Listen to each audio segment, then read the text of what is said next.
Malaking sinagot na itong si Commissioner Willie Marcial regarding sa naganap na alitan sa pagitan ni Calvin at ng San Miguel matapos opisyal na itabla ng Magnolia kahapon ang kanilang serye kontra SMB.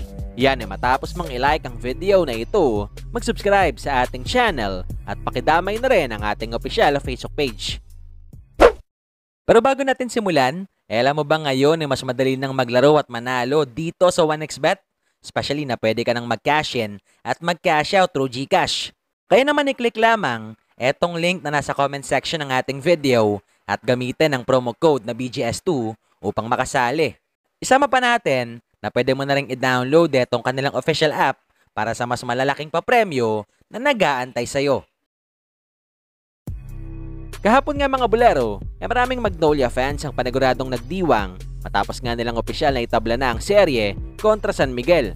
Kung saan ang panalong yan, pinangunahan lang naman ang kanilang import na si Tyler Bay na pawang tinapos ang ball game na may 26 points, 12 rebounds at 3 assists. For me, I'm just stepping up to the challenge. I know that he's going to come out aggressive each and every game, especially after a loss. I know I got to step up in this game, even in a much bigger way. And we talked about being lion-hearted, and the whole team just stepped up. I was the only guy guarding him, but my teammates helped me as well.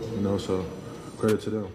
Pero maliban dyan, nahingan din ang opinyon netong si Bay matapos nga siyang di mapili bilang best import sa kabila ng matinding hype na kanyang nabigay para sa ilang Magnolia fans. That you should have been the best import. What are your comments about that? Whatever. I mean, obviously I would love to win it. But I just want to win the game. So for me, that's all it's about. Samantala sa kabilang banda, maliban nga sa 2 straight victories ngayon ng Magnolia, hanggang ngayon alam naman nating laman pa rin ang usap-usapan mga bulero. Etong opisyal na pag-aayos na itong si Calvin at ng kampo ng San Miguel sa game number 3. After nga silang magkainitan dito sa game 2 ng nasabing serye.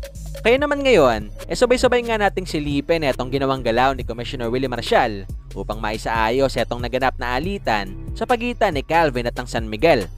So pinagsama ko dun sa boardroom, so 15 to 20 minutes sila nag-usap. Tapos pumasok ako, sabi ko, okay na ba kayo? Sabi ko, okay na ako. Pasok ko, nandun sila. So anong nangyari? Sabi ni Calvin na kung nagpasorry na ako kay Mo sa kanyang personal, sa asawa niya at sa liga. Sabi niya, nagpapasorry din ako sa liga sa nangyari. Tapos kay Coach Galen, nag-text na ako nung gabi. Nag-text na ako kay Coach Galen kasi sinasabi ko na pasensya na, alam ko mali ako. Tapos yun, alam niyang mali siya, nagpapapasensya siya. Sabi ko, wala naman masyadong altercation eh. Kasi talagang gano'n naman ang basketball.